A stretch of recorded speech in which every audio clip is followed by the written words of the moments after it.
בוקר טוב. שלום לכולם. זאת אחותי,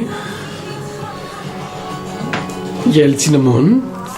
ואני עסוקה בלמיני מעטפות בכמויות אדירות של כסף. אדירות.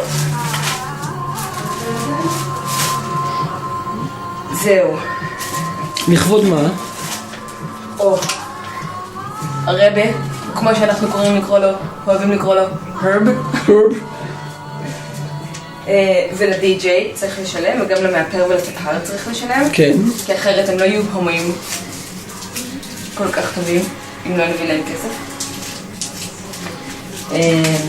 וזהו. סיוון כרגע התקשר. כן. והוא עדיין רוצה להתחתן? הוא הלך לקחת את הרכב מההשכרה. כן. הוא אמור היה להיות מוכן אתמול, בסוף אמרו לו שיהיה מוכן ב8. כן. הוא היה מוכן ב8:45, גילה שהרישיון שלו לא בתוקף, וכרגע הוא במשרד הרישוי. כן. אז שיקח את האוטו שלו, מה העניין? אין לי מה להגיד על העניין הזה. אני כאילו אמרתי לו שאני אנהג. למשל? אבל אני לא יכולה לנהוג, כי לא עליי נלקח הרכב. אז שיוותר על הרכב, מה זה... אני מסכימה איתך בעניין הזה. למה לא אמרת לו שיוותר על הרכב?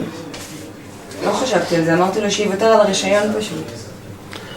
בסדר, זה מה שנקרא Welcome to the Club. הרישיון שלו לא בתוקף.